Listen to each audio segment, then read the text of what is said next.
Expanding Ebola crisis. A Spanish missionary priest is among the latest confirmed cases. Please pray. A plea from Pope Francis as indirect Middle East peace talks continue in Cairo. Strength in numbers. A crowd of commuters moves this train car to free a trapped traveler. And music from the soul. This Catholic pop star considers singing her vocation. Those stories and more on EWTN News Nightly for Wednesday, August 6th, 2014.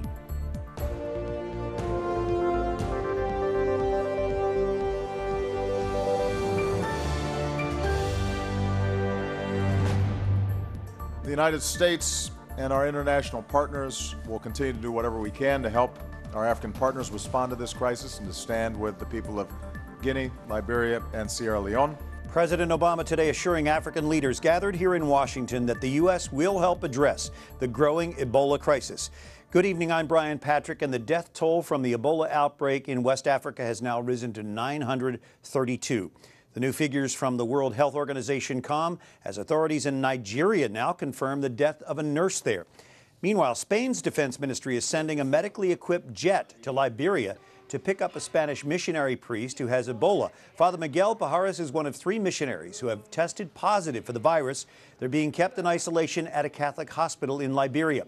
Meanwhile, American missionary Nancy Wright-Bowl, infected with the Ebola virus, is being treated tonight at an Atlanta hospital. She arrived there yesterday from Liberia and is in the same isolation unit as her colleague, Dr. Kent Brantley. A hearing on combating the Ebola threat is planned for tomorrow on Capitol Hill. The hearing is designed to look at what we're doing, how Congress can be more helpful if that's necessary. Are there laws or a law that needs to be changed or updated to ensure that resources match the need? The outbreak shows no sign of slowing down. The difficulties in quarantining sick people are complicating efforts to stop Ebola's spread. Now, some of the other stories our EWTN News Nightly team has been covering in today's world. More than 50 people have been killed in twin car bombings in Shiite neighborhoods of Baghdad today. Iraq's capital has been on edge since Sunni militants seized the northern city of Mosul in June and then threatened the capital city. The attacks came as state-run TV announced a government airstrike in Mosul had killed some 60 suspected militants earlier in the day. Well, on day 2 of a 3-day ceasefire in the Middle East war that's gone on for a month, indirect talks are underway in Cairo. Israeli and Palestinian representatives are not talking face-to-face. Egyptian mediators are shuttling between the two. Israel demands that Hamas militants disarm before considering Hamas's demand on the territory's borders being opened. Hamas wants internationally funded reconstruction of Gaza, which would be overseen by a Palestinian unity government. Meanwhile, UN Secretary General Ban Ki-moon tells the General Assembly this is the last time Gaza will be rebuilt, saying the violence must stop now. Meanwhile, UN relief workers have warned that worsening conditions in Gaza could lead to a humanitarian crisis. I've seen humanitarian crisis, and this isn't it. But I think what we do have is we have some of the conditions that could lead us to one. And I think the biggest problem is the lack of water. It's the lack of the physical infrastructure of water and the lack of water in homes. The UN says 1.5 million people in Gaza have no water or very limited access to it, and the average home receives electricity for just a few hours a day. Pope Francis is again asking for prayers for people caught up in the Middle East conflict. Resuming his Wednesday audience today after a July break, he said, "Please pray," exhorting the audience to keep the Middle East in their prayers. Pope Francis also sent a message of solidarity to those struggling with the aftermath of an earthquake in southern China. Esprimo la mia vicinanza. The Pope expressing his closeness to the people of Yunnan province. The death toll in the earthquake jumped to 589 as search and rescue teams found scores more bodies while clearing debris in isolated mountain communities. U.S. military officials are preparing to fly home the body of a 2-star general killed yesterday in an insider attack in Afghanistan. Major General Harold Greene was shot and killed by an American-trained Afghan soldier using a NATO machine gun. Greene is the highest-ranked U.S. officer to be killed in combat since the Vietnam War. The shooting wounded about 15 people, including 3 other generals. Greene lived in Virginia, where neighbors reacted to this insider attack. It's bad enough to be shot, even in the battlefield. But the way that happened, somebody pulled a gun that was supposed to be on his side. Yeah, just terrible. This is one of two so-called insider attacks that happened yesterday. In another, an Afghan police officer shot and killed 7 of his colleagues. Sergeant Bo Bergdahl is answering questions from an Army general today. The general is leading an investigation into Bergdahl's disappearance from his post in Afghanistan 5 years ago. Since his release in a prisoner swap with the Taliban, there have been renewed questions about his disappearance. In fact, some members of his own unit called him a deserter. Bergdahl is now back on regular duty in Fort Sam Houston, Texas. The search for remains of victims of the Malaysia Airlines Flight 17 disaster in Ukraine has been halted because it is too dangerous to continue. The Prime Minister of the Netherlands praised the efforts of the recovery mission so far. He promised the families of victims the search would resume at some time in the future. Flight 17 was shot down over eastern Ukraine July 17th. All 298 people on board died. About 228 coffins have been returned to the Netherlands. The majority of those passengers were Dutch citizens.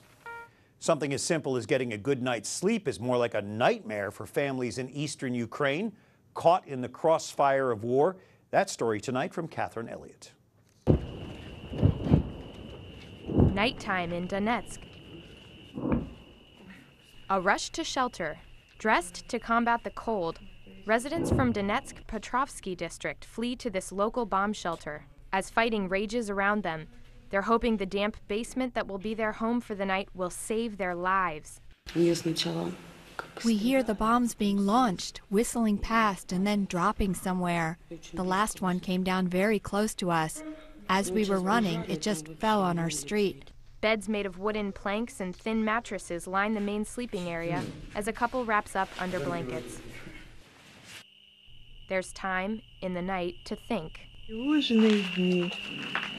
Restless days, basements, shelters and candles, bombs and rockets. How much more can we take? The rebels accuse Ukrainian forces of conducting a brutal bombing campaign against Donetsk. The government denies using artillery against residential neighborhoods. To the people hiding underground, accusations matter little. As the morning draws near, they start the reverse trek, slowly leaving the shelter. Sunlight reveals roads and buildings damaged by shelling. Sergei Olnik was hit by shrapnel Saturday night. Despite several injuries, he considers himself lucky. Sounds like there is more shelling outside, and my neighbor from the second floor, his wife left in a black scarf. The man was killed by shrapnel. Her husband's death leaving Darya Sharapova bereft. A shrapnel punctured the heart of my husband. I don't know what to do. I just don't know how to live now. For the people of Donetsk, the question of who was responsible is less important than their misery. Catherine Elliott, EWTN News Nightly. A terrible and very graphic side of war that we don't often see. Thank you, Catherine. A judge is refusing to dissolve an injunction barring county supervisors in Virginia from opening meetings with sectarian prayers. In its motion to dissolve, the Pittsylvania County Board cited a May Supreme Court ruling allowing prayer before town hall meetings in Greece, New York. U.S. District Judge Michael Urbanski says these cases are different. He says the county board took an active role in leading the prayers and dictating their content. Well, add Kansas to the list of states where Tea Partiers tried and failed to knock out Senate Republicans this year. In a closely fought primary, 3-term Senator Pat Roberts edged out Milton Wolf, a Tea Party favorite and a distant cousin of President Barack Obama.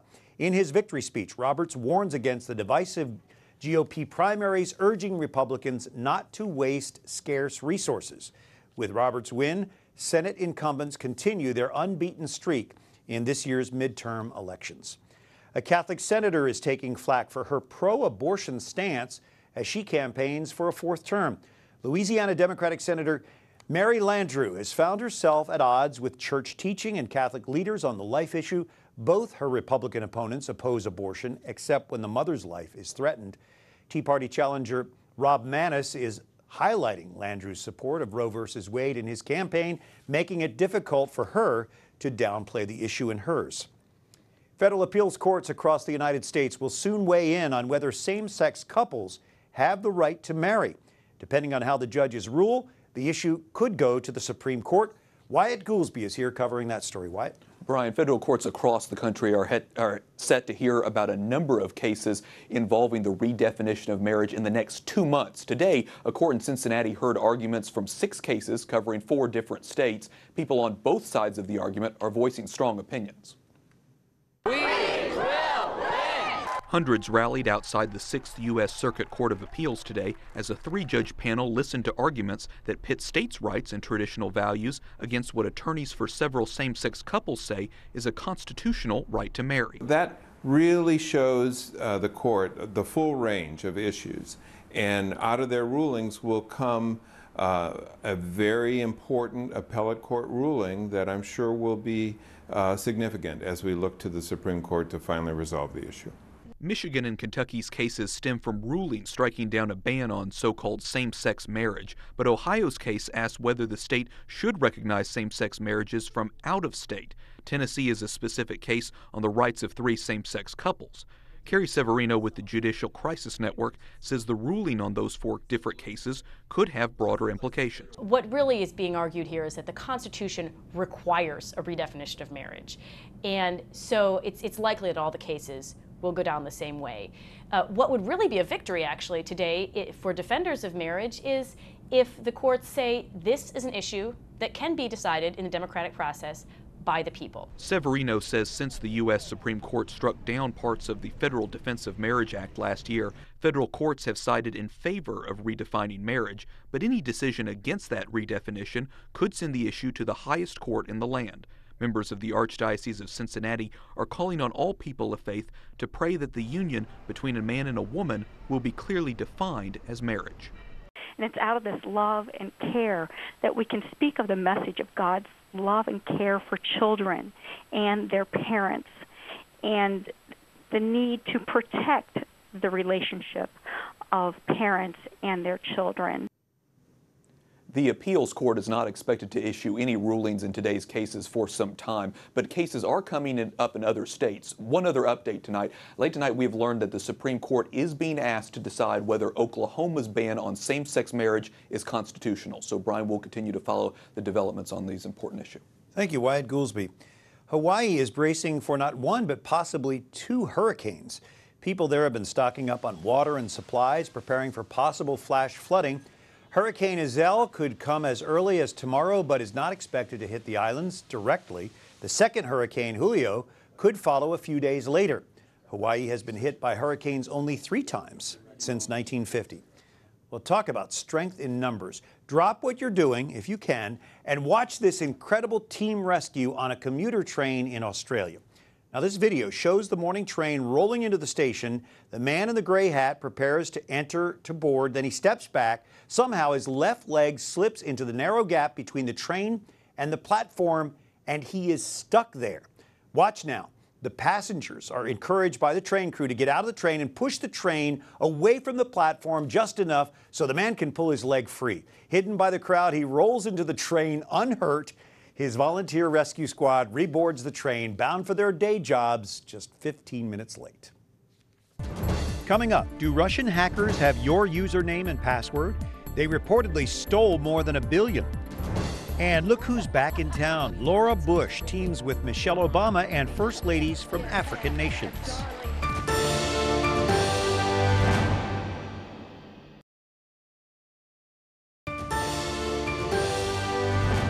For Wednesday, August 6th, this is EWTN News Nightly. I'm Brian Patrick. It's good to have you with us. A massive security breach could impact more than 1 billion passwords, putting your private information at risk. Susie Pinto has details and tips to protect your data. The numbers are staggering. 1.2 billion passwords and usernames stolen by Russian criminals. That according to Alex Holden, a security founder for Hold Security.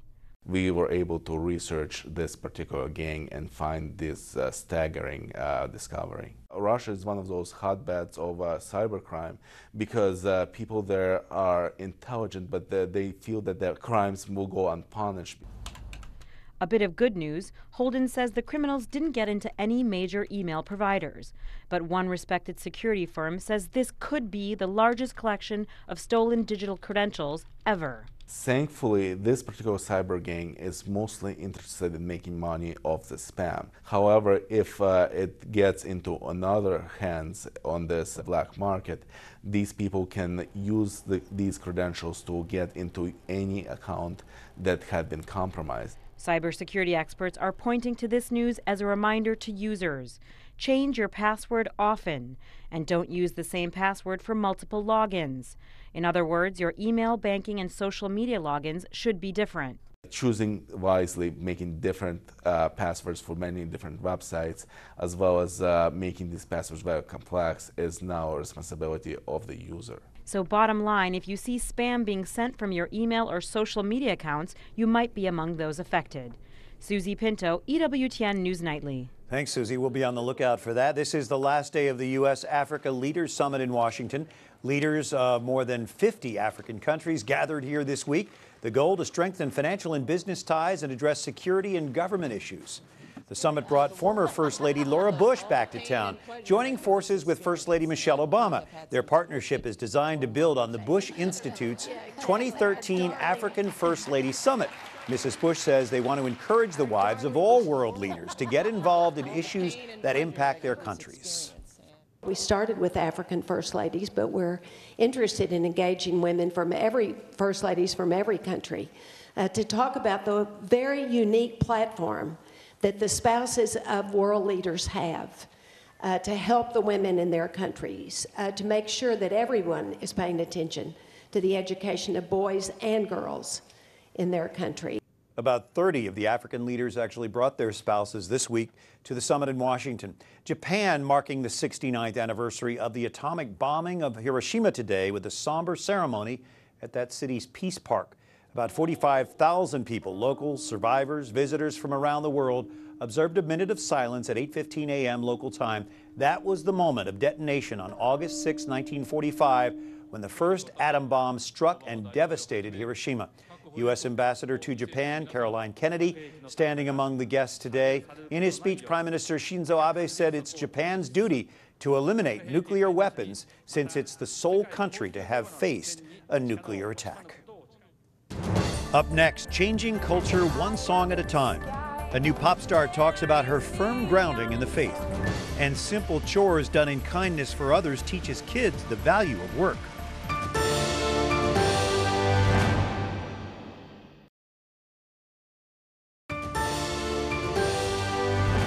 Thank you so much for joining us for EWTN News Nightly on this Wednesday evening. You may avoid listening to secular pop music for all sorts of reasons, but our Catherine Szeltner is here with a story that's a change of tune. Yes, Brian, sometimes it's hard to listen to the radio without having to cover up your ears. But I recently met up with one artist who's not only rising up the charts, she's aiming for something even higher. Tucked away in the Shenandoah Valley, off the street Little Way, named after St. Therese, is Marie Miller. 25 years old, Marie is strumming her way up to the top of the music charts. I don't care what he looks like. Last week, VH1.com released her 6'2" music video. Could he have blue eyes? The popular ABC show Dancing with the Stars featured that same song in a waltz dance routine. And the Huffington Post even compared Marie to Taylor Swift.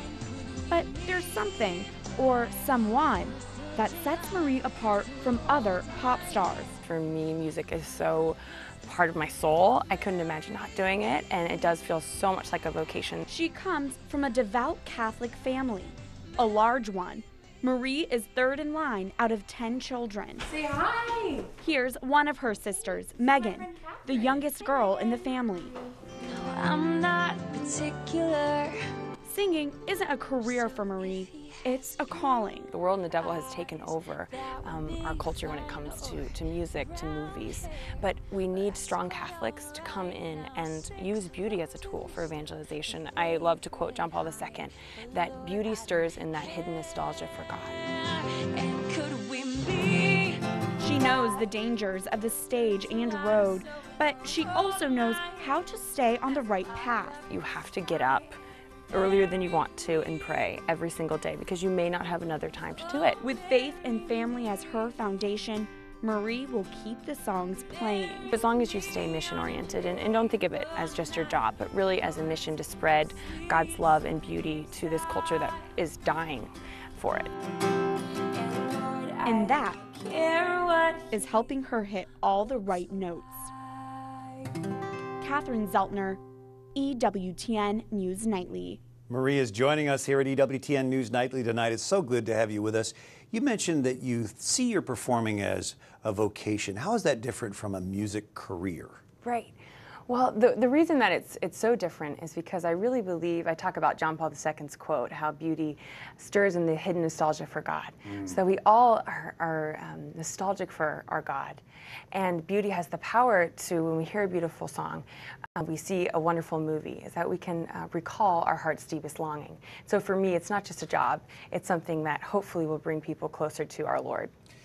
Wonderful. There are so many successful Christian musicians out there. Why did you choose the pop genre rather than Christian? Right. As much as I love performing in contemporary Christian music, which I actually have done quite a bit, I decided to work in the pop music for a couple reasons.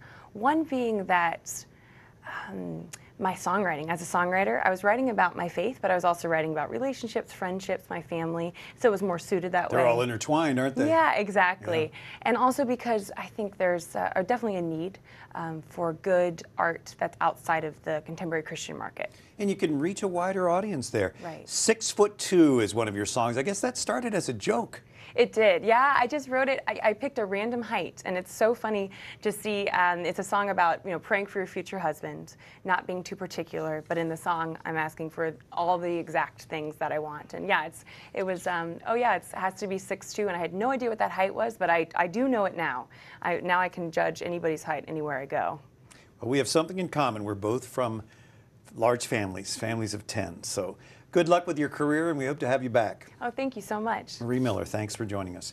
Well, Pope Francis has brushed up on his German to greet some 50,000 German-speaking young people on a pilgrimage to Rome. Wird Menschen, die frei sind, weil sie sich als Kinder Francis followed the all-German program, reading from a German text during last night's service in St. Peter's Square. Unlike his recent predecessors, John Paul II and Benedict XVI, Francis rarely strays from his Italian or native Spanish while speaking in public. Vatican officials have said he isn't comfortable speaking in other languages, and he really doesn't want to show favoritism either. Francis lived in Germany in the late 1980s, and he showed the young crowd that he's still very familiar with their language. Also tonight, financial planner Greg Mercett is teaching his 6 kids the value of hard work and money, one chore at a time, while helping others. The Phoenix family spent their summer traveling in an RV and doing volunteer work at the homes of families in need. They recently did some simple chores for a Florida panhandle couple whose son has a genetic disorder. The boy requires constant medical care, allowing his parents very little time to do even the basics. They're cleaning my car, and they're mowing our grass, they've vacuumed, they've cleaned our fish tank inside. There is work associated with money. I think that's a big, huge lesson that kind of the next generation seems like we're entitled to whatever we want. Not in my house, you know what I mean? You've got to tie work and reward together. The kids say they thought their dad was crazy when he first suggested the trip, but they have grown to enjoy the experience. Merced has a parenting website and a phone app to help teach kids financial responsibility. Well, until tomorrow, we encourage you to like us on Facebook, follow us on Twitter, and watch again anytime you like on EWTN's YouTube page. For all of us here at EWTN News Nightly, I'm Brian Patrick, and we leave you with the sound of happiness. A group called the Soul Children of Chicago, performing Pharrell Williams' Happy for the First Lady today at the Kennedy Center. Good night and God bless you.